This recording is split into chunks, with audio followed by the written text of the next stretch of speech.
నమస్తే, నేను Sahasra. Welcome to our channel. So ఇవాళ కిరణ్ గారు ఉన్నారు మనతో పాటు. నమస్తే అండి. నమస్తే. విజయనగరం పెట్టింది పేరు బొత్స కుటుంబానికి రాజకీయ పరంగా అనేది ఒక వార్త ఎప్పుడూ ఉంటుంది అటు సైడ్ వెళ్ళినప్పుడల్లా కూడా.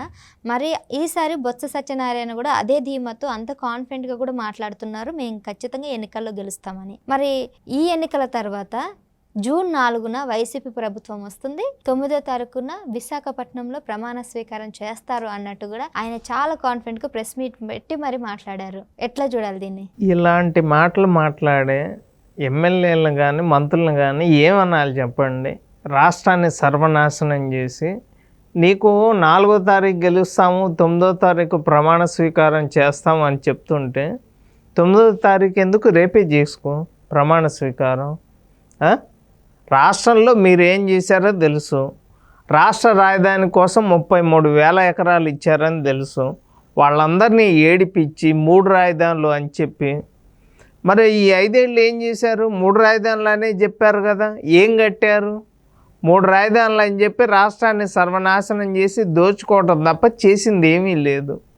ఇప్పుడు ఏముందని మీరు మరి లేకపోతే వైజాగ్లో ప్రమాణ స్వీకారం అంటున్నారు, ఆ ఫ్లోటింగ్ బ్రిడ్జ్ మీద చేయిపోయారు. ఒకటి పెట్టారు కదా సముద్రం మీద ఫ్లోటింగ్ బ్రిడ్జ్, అది 3 ముక్కలై కట్ట వెళ్ళిపోతూ ఉన్నాయి. అది 2 సార్లు ఎన్నిసార్లు చేసినా కూడా దాని మీద చేసుకోండి తప్ప రాష్ట్ర ప్రజలు ఎవరు కూడా నమ్మే పరిస్థితుల్లో లేరు. ప్రమాణ స్వీకారం ఫ్లోటింగ్ బ్రిడ్జ్ మీద చేసుకోమంటున్నారా? మరి అంతే కదా. వైజాగ్లో ఇప్పుడు ఒక రాజధాని అంటే ఎన్ని ఎకరాలు ఉండాలా? ఇవన్నీ మీకు ఏమీ తెలియకుండానే మీరు ఎమ్మెల్యేలు మంత్రులు అయ్యారా? ఈరోజు రాష్ట్ర పరిస్థితులు ఎంత ఘోరంగా ఉన్నాయో అసలు చూడండి. తెలంగాణ నుంచి ఆంధ్రప్రదేశ్ వచ్చి ఓట్లు వేస్తున్నారు అంటే అక్కడ ఏమీ లేక, ఒక ఉద్యోగం లేక, ఒక వ్యాపారం చేసుకోవటానికి లేకుండా, ఒక కంపెనీ లేకుండా, ఒక ప్రాజెక్ట్ లేకుండా, రైతుల్ని సర్వనాశనం చేసి యువతకి ఉద్యోగాలు లేకుండా 20 లక్షల ఉద్యోగాలు ఇచ్చామని చెప్పి ఈ రకంగా మాట్లాడుతుంటే ప్రజలు నమ్మే పరిస్థితుల్లో లేరు. ఇప్పుడు బొత్స సత్యనారాయణ కుటుంబం అనేది నిజానికి విజయనగరంలో బాగా పాపులర్. ఎప్పుడు కూడా వాళ్ళు ఖచ్చితంగా గెలుస్తారు. ఈసారి చీపురుపల్లి నుంచి ఎమ్మెల్యే అభ్యర్థిగా నిలబడ్డారు ఆయనే. ఇతను మద్యం దాదాపుగా వైఎస్ రాజశేఖర రెడ్డి ఉన్నప్పుడే దాదాపుగా ఆంధ్రప్రదేశ్ మొత్తం మద్యం షాపులు ఇతను చేసిన అక్రమాలు కానీ, అక్రమంగా సంపాదించిన కానీ ఇతని కాలేజీలు కూడా ఉన్నమాట వాస్తవం. ఎవరికి కూడా ఉచితంగా చదివియటం అనేది ఉండదు. ఇతను చేసిన అక్రమాలు కానీ అన్నీ ఒక్కొక్కటిగా బయటపడతాయి. కొన్ని రోజులు ఆగండి, జూన్ 4వ తారీఖున ఏం జరుగుతుంది ఏంటి అనేది. వీళ్ళకి సపోర్ట్ చేసే TV9లో కూడా కూటమి అధికారంలోకి వస్తుంది అని చెప్పి డైరెక్ట్గా చెప్పారు. ఎవరు చెప్పారు?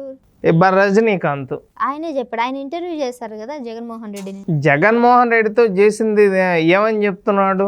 నేను ఇక లండన్ వెళ్తున్నాను, ఏందేందో పిచ్చి పిచ్చి మాటలు మాట్లాడుతున్నాడు తప్ప ఏం చేశాడు ఈ 5 ఏళ్ళు?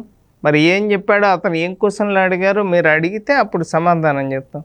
రజనీకాంత్ గారు ఏం క్వశ్చన్లు అడిగారు చెప్పండి. ఆయన అడిగిన క్వశ్చన్లు ఏంటో చెప్తే ఎట్లా ఉంది రాష్ట్ర పరిస్థితి, ఏ విధంగా గెలవబోతున్నారు అన్నట్టుగా అడిగారు. రాష్ట్రంలో ఇప్పుడు వీళ్ళు చేసిన అభివృద్ధి ఏమీ లేకుండా, రాష్ట్రానికి రాజధాని లేకుండా 5 ఏళ్లుగా రాష్ట్రాన్ని సర్వనాశనం చేసి వైఎస్ షర్మిల ఎందుకు మీకు అగెన్స్ట్ గా ఉంది ఈ క్వశ్చన్ కూడా అడిగారు. మరి తాను వదిలిన బాణమే కదా. మళ్ళీ పైగా ఇది కూడా అడిగారు, ఆవిడ రాజకీయాలకు రావడం మీకు ఇష్టం లేదని అడిగితే ఈయన చెప్పాడు కదా, ఒకే కుటుంబం నుంచి అంతమంది రాజకీయాల్లో ఉండడం మాకు ఇష్టం. మరి అవినాష్ రెడ్డికి ఎట్లా ఇచ్చారు అనేది సమాధానం వచ్చింది. అవినాష్ రెడ్డికి ఎట్లా ఇచ్చారు? సొంత చెల్లికి నీకు ఇయటం ఇష్టం లేనప్పుడు అవినాష్ రెడ్డికి ఎట్లా ఇచ్చారు? అతన్ని ఎందుకని కాపాడుతున్నావు? వివేకానంద రెడ్డి కేసులో 8గా ఉన్న వ్యక్తి అతను కాదా? అవినాష్ రెడ్డి కాదా?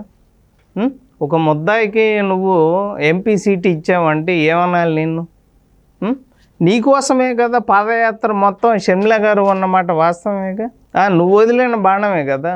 నువ్వు చీరల గురించి మాట్లాడడం తప్పితే నువ్వు చేసింది ఏమీ లేదు. ఇంట్లో నుంచి వాటా అడిగిన పాపానికి నువ్వు సాక్షి ఛానల్లో మీ నాన్న బొమ్మ తీసేసావు, అది ఎల్లో కలర్ మొత్తం మార్చేసావు. ఇవన్నీ వాస్తవాలు కదా.